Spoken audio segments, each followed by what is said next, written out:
താങ്കളിലേക്ക് വരാം. ശ്രീ സേനാപതി വേണു, അപ്പോൾ ഒരു കഷ്ണം കേരള കോൺഗ്രസ് മാണി മതിയോ നിങ്ങൾക്ക്? അങ്ങനെയല്ലല്ലോ കോൺഗ്രസ് ആഗ്രഹിക്കുന്നത്. മുഴുവനായിട്ടും കേരള കോൺഗ്രസ് എം എങ്ങനെയാണോ ഇപ്പോൾ LDFിൽ നിൽക്കുന്നത് അത് അതേപടി UDFിലേക്ക് വരണം എന്നാണല്ലോ. അങ്ങനെയാണല്ലോ ചർച്ചകൾ നടന്നത്. മധ്യ കേരളത്തിലെ കോൺഗ്രസിന്റെ നേതാക്കൾക്ക് പോലും ഇതിൽ താല്പര്യമുണ്ടാകാൻ സാധ്യതയില്ല. കാരണം കേരള കോൺഗ്രസ് എം പോയത് നന്നായി എന്നുള്ള വിലയിരുത്തലാണ് അവിടെ ഉള്ളത്. ഇപ്പോൾ ഏറ്റവും ഒടുവിൽ തദ്ദേശ ഭരണ തെരഞ്ഞെടുപ്പിൽ പോലും മധ്യ കേരളം, കോട്ടയം, ഇടുക്കി, പത്തനംതിട്ട തൂത്തുവാരാൻ കഴിഞ്ഞിട്ടുണ്ട്. അത് കേരള കോൺഗ്രസ് എമ്മിന്റെ സഹായമില്ലാതെയാണ്. അതുകൊണ്ട് ഈ പാർട്ടിയെ ഇനി UDFിലേക്ക് വേണ്ട എന്ന് ആഗ്രഹിക്കുന്നവരാണ് മധ്യ കേരളത്തിൽ. പക്ഷേ മുസ്ലിം ലീഗ് അങ്ങനെയല്ല, കോൺഗ്രസിന്റെ ലീഡർഷിപ്പ് അങ്ങനെയല്ല. ഭരണം ഉറപ്പിക്കുവാൻ കേരള കോൺഗ്രസ് എം കൂടി വരുന്നത് നല്ലതാണ് എന്നുള്ള ചിന്തയിലാണ് ഇത്തരം ചർച്ചകൾ വന്നത്. ക്രൈസ്തവ സഭയ്ക്കും പ്രത്യേകിച്ച് കത്തോലിക്ക സഭയ്ക്കും ഈ താല്പര്യമുണ്ട്. അവർ ഇടപെട്ട് ചർച്ച നടത്തി. ജോസ് കെ മാണിക്കും വലിയ താല്പര്യമുണ്ടായിരുന്നില്ല. ആ സമ്മർദ്ദം പക്ഷേ അദ്ദേഹത്തിനും താങ്ങാൻ കഴിയുന്നതിനപ്പുറമാണ്. പക്ഷേ ഈ കഷ്ണമായിട്ടാണെങ്കിൽ നിങ്ങൾക്ക് എന്തിനാണ് ജോസ് കെ മാണിയെ?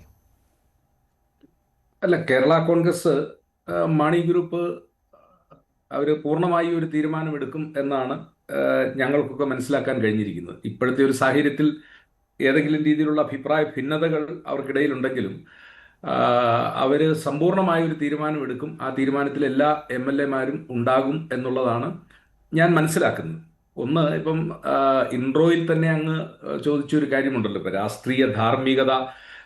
ഓക്കെ, നമ്മളിപ്പോൾ എന്താ പറഞ്ഞ ആ ഒരു കാലഘട്ടമൊക്കെ ഇപ്പം നമ്മുടെ നാട്ടിൽ ഇപ്പോൾ ധാർമ്മികതയേക്കാൾ ഉപരിയായി രാഷ്ട്രീയ പാർട്ടികളെ സംബന്ധിച്ചിടത്തോളം അവരുടെ നിലനിൽപ്പും അവരുടെ മുന്നോട്ടുള്ള പ്രയാണവും ഒക്കെ വളരെ അത്യന്താപേക്ഷിതമായ ഘടകങ്ങളാണ്. നമുക്കറിയാം, ഇപ്പോൾ കോട്ടയം ജില്ലാ പഞ്ചായത്തിൽ ഒരു സീറ്റിനെ സംബന്ധിച്ചുള്ള തർക്കമാണ് യഥാർത്ഥത്തിൽ ഈ കേരള കോൺഗ്രസ് മാണി ഗ്രൂപ്പ് UDF വിടാനായിട്ട് ഉണ്ടായ ഒരു കാരണം എന്ന് പറയുന്നത്. അതല്ലാതെ പ്രത്യേകിച്ച് എന്തെങ്കിലും ആശയപരമായ ഒരു സംഘർഷത്തിന്റെ പേരിലോ അല്ലെങ്കിൽ കാര്യത്തിന്റെ പേരിലോ അല്ല.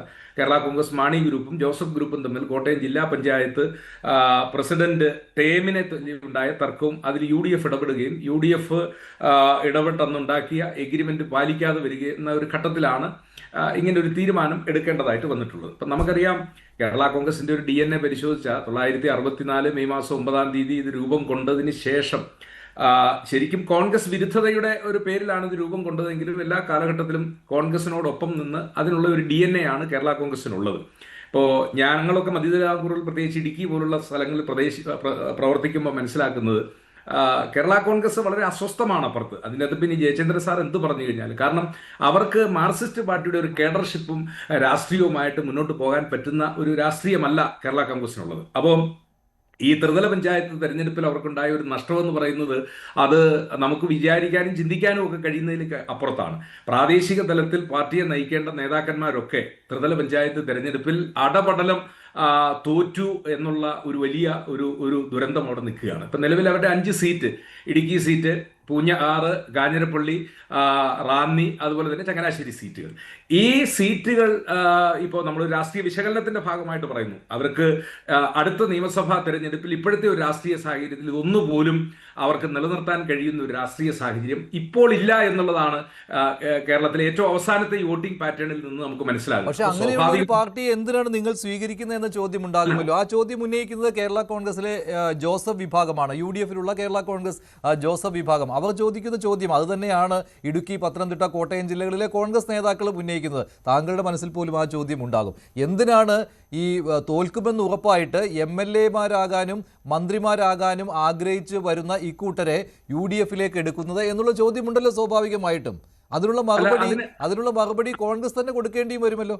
അല്ല, അതിനുള്ള മറുപടിയാണ് കഴിഞ്ഞ കുറെ ദിവസങ്ങളായി ബഹുമാന്യായ പ്രതിപക്ഷ നേതാവും KPC പ്രസിഡന്റും ഞങ്ങൾ ഐക്യ ജനാധിപത്യ മുന്നണിയുടെ അടിത്തറ വിപുലപ്പെടുത്താനുള്ള തീരുമാനമാണ്. ഇപ്പൊ നെയ്യപ്പത്തിന് നെയ്യ് ഇത്തിരി കൂടിപ്പോയി എന്നോർത്ത് കുഴപ്പമില്ല. ഞങ്ങളിപ്പം ജയിച്ചു നിൽക്കുന്ന ഈ ഘട്ടത്തിൽ ഞങ്ങൾക്ക് കുറച്ചുകൂടി ജനപിന്തുണ, പ്രത്യേകിച്ച് ഈ മധ്യ തിരുവിതാംകൂറിലെ വിവിധ മേഖലകളിൽ കുറച്ചുകൂടി ജനപിന്തുണ ഞങ്ങൾക്ക് കിട്ടുന്നത്, കൂടുതൽ സീറ്റുകൾ ചിലപ്പോൾ ഞങ്ങൾക്ക് ജയിക്കാൻ ഇല്ലെങ്കിൽ ഞങ്ങളുടെ കയ്യിലില്ലാത്തതോ അല്ലെങ്കിൽ സംശയത്തിലുള്ളതായ സീറ്റുകളൊക്കെ ജയിക്കാൻ ഞങ്ങൾക്ക്, പ്രത്യേകിച്ച് ഇപ്പോൾ ഏറ്റുമാനൂർ പോലുള്ള സീറ്റുകളിലൊക്കെ ഞങ്ങളുടെ വിജയം കുറച്ചുകൂടി എന്താ പറഞ്ഞ അനായാസമാക്കുന്നതിന് ഇപ്പം ഞങ്ങളുടെ കയ്യിലുള്ള സീറ്റല്ല, സി വാസവൻ ജയിച്ചിരിക്കുന്ന സീറ്റ്, പ്രിൻസ് ലൂക്കോസ് മത്സരിച്ച് ചെറിയ വോട്ടിന്റെ വ്യത്യാസത്തിൽ തോറ്റുപോയ ആ സീറ്റുകളൊക്കെ UDFന് നേടാൻ കഴിയുന്ന എന്താ പറഞ്ഞ ഒരടിത്തറ കൂടി, കുറച്ചുകൂടി ബലപ്പെടുത്തൽ വരുന്നത് ഞങ്ങളെ സംബന്ധിച്ചിടത്തോളം അത് എന്താ പറഞ്ഞ ഗുണകരമായ ഒരു കാര്യമാണ്, ആശാസ്യമായ ഒരു കാര്യമാണ്.